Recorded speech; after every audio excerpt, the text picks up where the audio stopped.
This video and the comments section really are banding together to make a really firm point on something.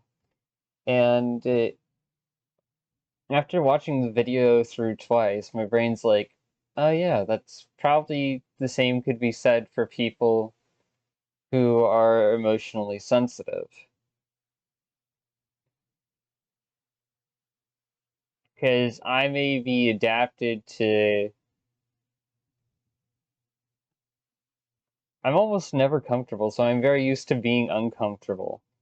People say I need to leave my comfort zone. I wasn't aware I had a comfort zone. You just, at some point, you get used to something being the way it is for so long that the idea of living without it seems absurd. And, oh,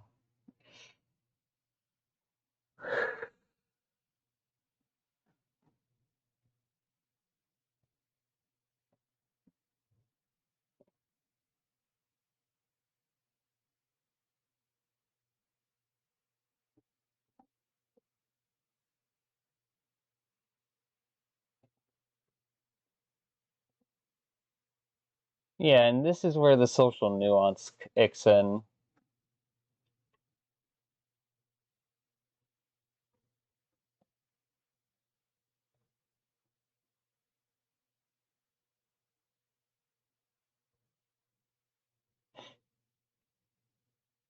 Ugh.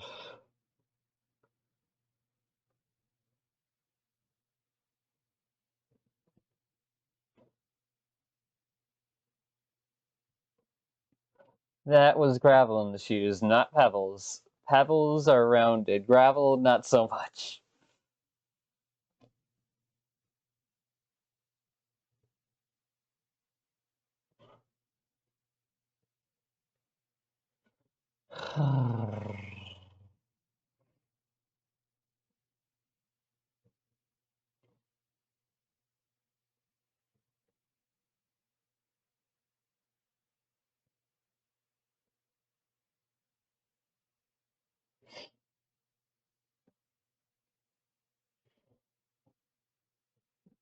And I guess in some regards, because I thought the dense stork had the same capacities as me, because because the line between myself and them was so blurred, that I was left very confused on like, why can't you just do this thing? It's not that big a deal, but to them it probably was like gravel in the shoes. Just like how the silence and distance is like gravel in my shoes.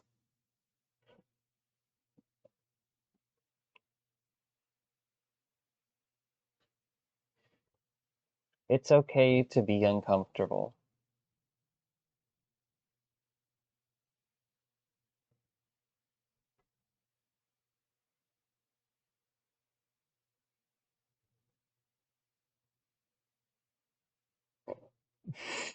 Yeah.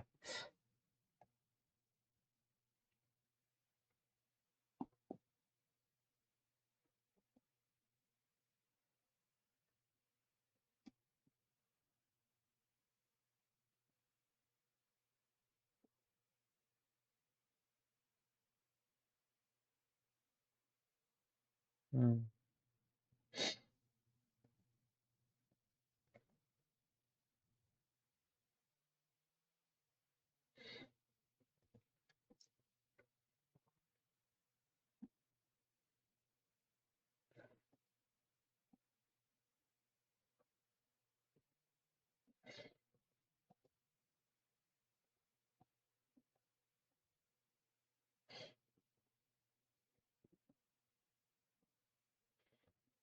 No, I think I want to make a video on my personal channel about everything in relation to the dense stork and everything I've learned through sitting with this discomfort and working through my feelings.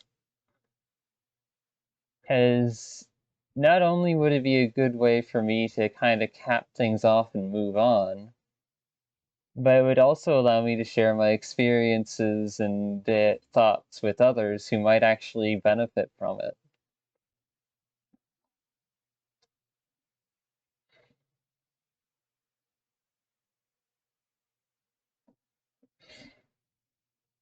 Yeah, it exists in relativity.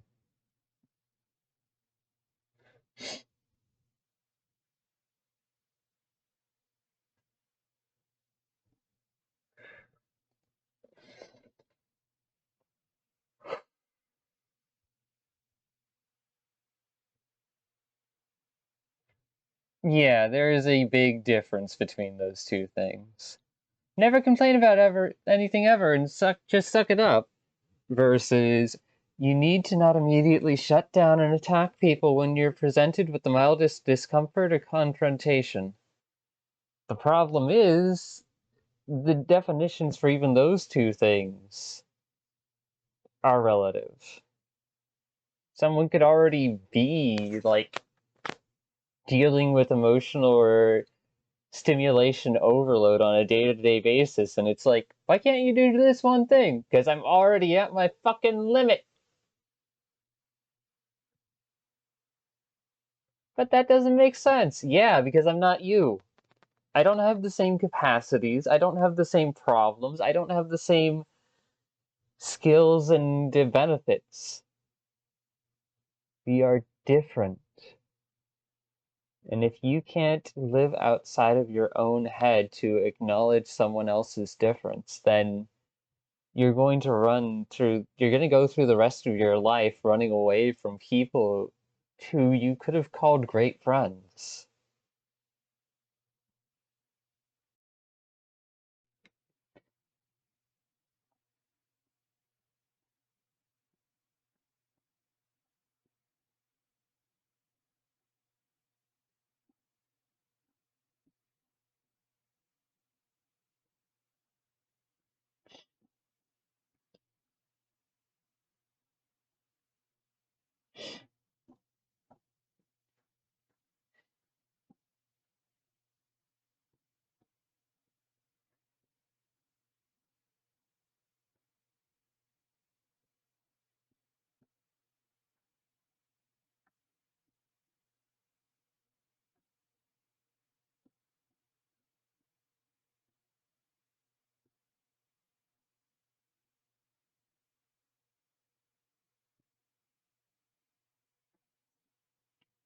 As if that isn't going to make any person who's already miserable and small-minded want to do anything about it.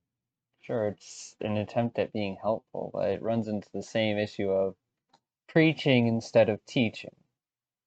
Talking about what someone is doing wrong rather than sitting down and helping them through the thought process of what they're doing. To actually acknowledge their experience and then point out things that they could be doing better and helping them work through any emotional baggage that's getting in the way of that. Because what someone says and what they mean are two different things. Not because we don't intend to say what we mean, but because everyone has different experiences. And so we're all left with different definitions for what the same words mean. Different emotional weights on top of the same words makes for confusing interactions.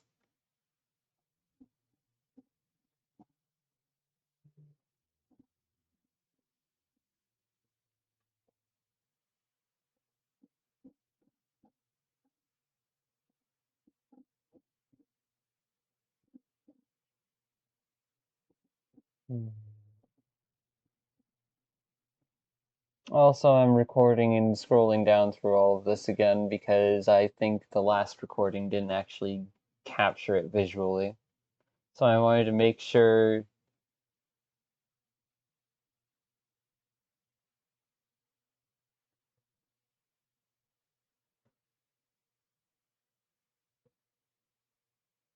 Yeah, desensitization is like a layer of defense, like processing it buffer that allows you to deal with stuff as your brain starts to realize, hey, I don't need to process all of this all of the time. I only need to pick out the key details and let the rest fade. But when the noise overwhelms your processing buffer, then ultimately it's left stuck in the same situation as it was before, where it's like, oh, shit, I gotta process it all. I gotta process it all. It's all getting through. It's all getting through. And that kind of overload is just.